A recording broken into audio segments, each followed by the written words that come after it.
Evet, merhaba çocuklar. Merhaba. Nasılsınız? İyiyiz hocam. Ben de iyiyim, teşekkür ediyorum. Evet, biliyorsunuz geçen hafta kültür almayı öğrenmiştik hastadan. Ama bunun tam oturduğunu düşünmüyorum. Biraz daha güzel öğrenmeniz açısından, uygulamanız açısından bunu senaryolaştırarak bir oyun şeklinde yapmayı planlıyorum. Nasıl bir senaryo yazabiliriz sizce?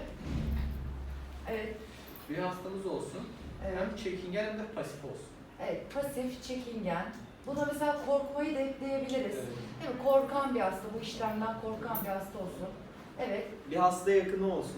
Evet, yanında mesela hasta yakın olsun, onu sürekli didikleyen işte bir taraftan korumak isterken, kollamak isterken bir taraftan da güç veren.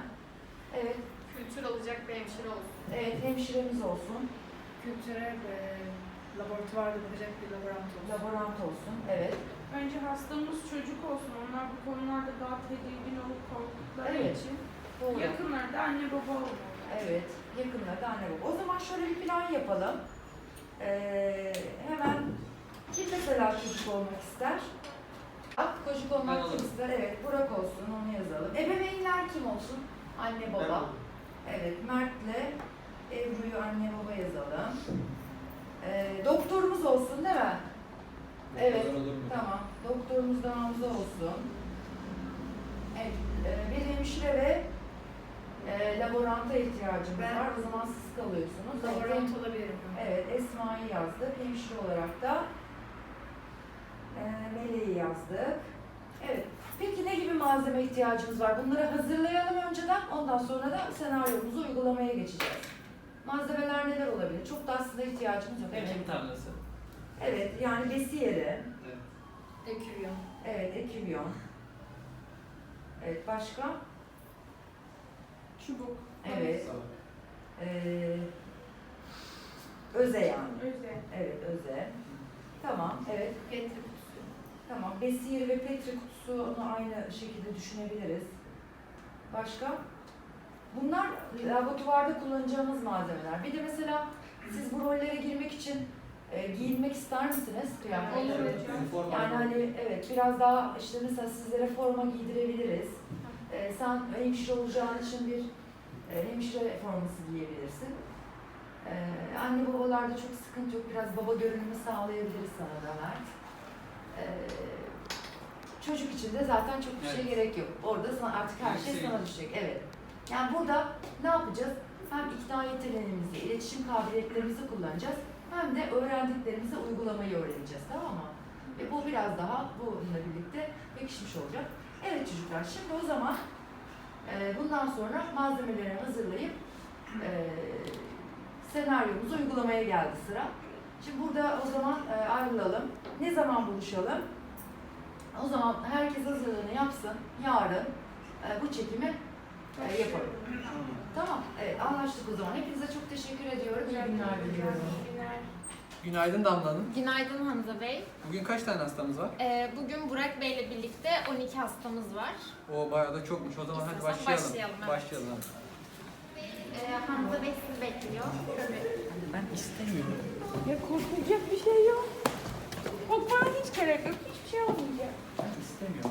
Gerçekten. Hoş geldiniz. Nasılsın? İyiyim doktor bey. Sana önceki hafta ilaç tedavisi yapmışız. Nasıl oldu? İyi misin? Ben verdiğiniz ilaçları düzenli olarak kullanmama rağmen hiçbir sonuç alamadım. Boğazlarım hala ağrıyor. Evet, ateşi de çok fazla yükseldi. Öksürükleri devam etti sürekli. Gece boyunca bizi uyutmadı, biz de telaşlandık. Normalde böyle olmaması lazım ama. Senden o zaman kültür örneği alacağız boğazından. Korumanıza gerek olmayacak. Bu çok basit bir işlem. Ondan sonra da 2-3 gün içerisinde sonuçlarınız gelir. Teşekkürler, tamamdır. Eşlik edeyim laboratuvara götüreyim sizi.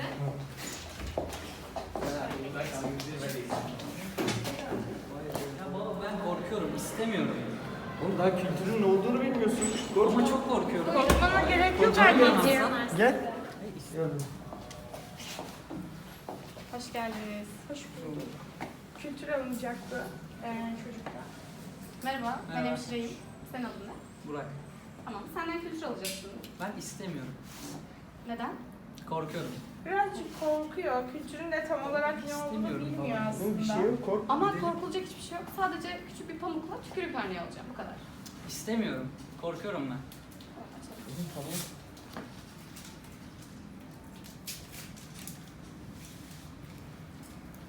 Bak şimdi. Sadece bir pamuk, tamam mı? Bunu ağzının yan tarafına sürterek örnek alacağım sadece. İstemiyorum ben. Bak, iğne değil. Pamuk. Yumuşacık bir şey. Sadece örnek alacağım. Tamam. Tamam. Tamam. Evet. Şimdi senden kültür örneğimi alacağım. Tamam mı? Tamam. Maskeni açıyorsun. Evet, aç. Ben çubuğu getirdiğimde ağzını kocaman açıp sadece A diyeceksin dilini Tamam. çıkararak. Tamam mı? Açalım. Dilimizi çıkaralım. Tamam. Şimdi bize steril gelen besi yerimizi kapağını yarıca açıyoruz ve daha sonrasında kültürümüzü hayali 4 bölgeye böldükten sonra bir kısmına sürüyoruz. Sürdükten sonra çöpe atıyoruz ve buradan özemizi alıp hayali 4 bölgeden çizmeye başlıyoruz.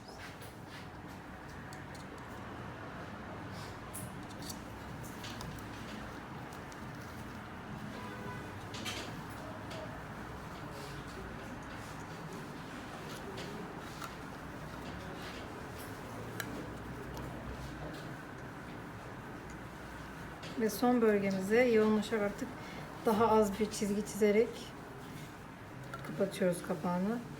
İpimizi attıktan sonra üzerine hastamızın adını yazıyoruz.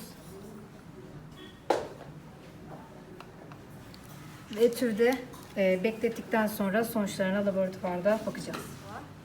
Besiyerimizde mikroorganizmalarımız üredi. Öze yardımıyla mikroorganizmalarımızı alıp belli işlemlerden, boyamalardan geçirdikten sonra mikroskopta hangi bakterilerin ürediğini görebileceğiz. Evet, merhaba çocuklar. Merhaba hocam. Nasılsınız? İyiyiz hocam, siz nasılsınız? Ben de iyiyim. Evet, uygulamamızı yaptık. Simülasyonumuzu çektik. Çok güzel bir çekim oldu bence. Çok da faydalı oldu.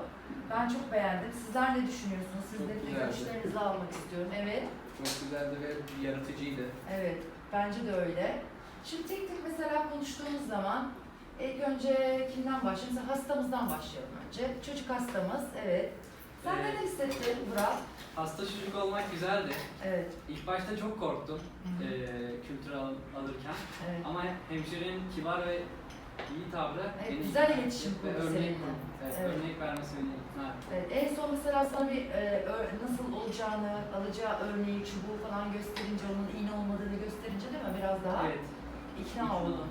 Evet. Sen neler hissettin Melek? Hemşire olarak. Bence hemşirelik tamamen bir sabır işi. Evet. Çünkü yaşlılar geliyor, çocuklar geliyor. Ben şahsen çocuğu ikna etmekte biraz zorlandım ama nazlı, kibar davrandığında daha çok ikna olduğunu fark ettim.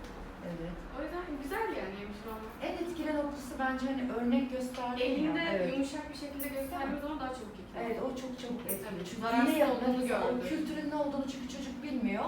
Sen ona ne zaman ki o çubuğu gösterip bunun iğne olmadığını, canının acımayacağını, işte eline değdirdiğinde, o gördüğünde o zaman sanki değil mi? Evet, ikna oldu, Kesin bir zararsız ikna oldu. olduğunu Evet. öğrendim. Evet, anne babalarımız sizler neler hissettiniz? Önce Mert'ten başlayalım. Bir çocuğun ikna olmaması Evet. hem hemşire tarafında hem de ebeveynler tarafında zor oluyor ikna Evet. etmesi. Evet. Onun için Hı. genel olarak hemşirenin tavrı, doktorun tavrı gayet güzel. Evet.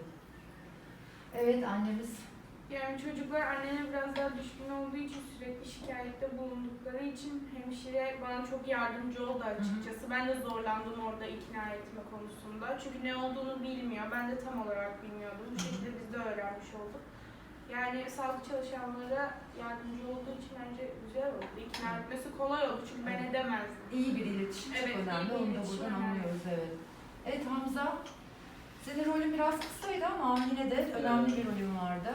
Doktorluk güzel meslek ama bir yandan da korkunç bir yanı vardı. Şöyle, çünkü biz bu hastamıza ilk başta bir ilaç tedavisi uyguladık. Bu ilaç tedavisi yanıt vermedi bedene. Evet. Ve ailesi, annesiyle babası bana umut dolu gözlerle bakıyor. Bu beni aslında bir yandan da çok endişelendirdi.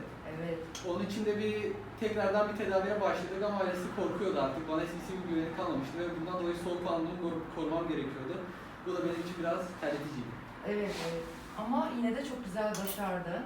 Evet, laborantımızla konuşalım. En son iş sana düştü artık. Kültürü ekme işlemi. Yani laborantlık gerçekten çok riskli bir alan. Çünkü her gün birçok mikropla iç içesiniz. Ama hani o mikrobu hastanın hastalığını bulmak, onu tedavi etmesine sebep olmak gerçekten çok güzel bir şey. Ve hani o işlemi yaparken konuyu daha iyi kavradım. Ve önlük giymek de aslında rolünü yapmam biraz daha yardımcı oldu. Evet, evet. Tabii, gayet de güzel oldu. Evet, hepinizin elinize sağlık. Öyle söyleyeyim. Çok güzel oldu. Ben de çok beğendim. Başka söylemek istediğiniz bir şey var mı? Evet. Hocam işlediğimiz konu daha çok aklımızda kaldığını düşünüyorum ben. Evet. Yani artık öğrenemezsiniz. Evet. Evet. Bence de öyle güzel oldu. Başka söylemek istediğiniz bir şey var mı? Bence gayet öğreticiydi. Evet. Ders çıkardım. Hem de bizim için güzel bir anı oldu. Evet. Evet Burak sen de bir şeyler söyle. Olmadı ki ya. Bir dakika, lütfen dur kes şunu ya. Kesmesin. Hayır bu doğaçlama yapıyoruz. Kesinlikle gerek yok. Aklıma bir şey geldi. Güzeldi işte o kadar. Evet. Empati yapmış olduk. Evet. Evet bakın çok güzel bir yerden yakaladı. Yani işte anne babalarınızın yerine mesela siz Evet, kendinizi evet. koydunuz. İşte sen bir korkan bir çocuğun yerine kendini koydun. Sen böyle biriyle karşılaştığında ne yapardın onu? Yani aslında sorgulamanız, bakış açınız değil mi? Ve onlara olan saygımız da arttı. Evet. Çünkü hemşirelik gerçekten zor bir meslek. Evet. Evet, saygınız arttı. Mesleğe şimdi daha dört elle değil mi sarılacağız? Daha çok şey öğrenmeye çalışacağız. Evet, hepinizi ben tebrik ediyorum. Çok da teşekkür ediyorum. Daha sonra diğer çalışmalarda görüşmek üzere inşallah diyelim.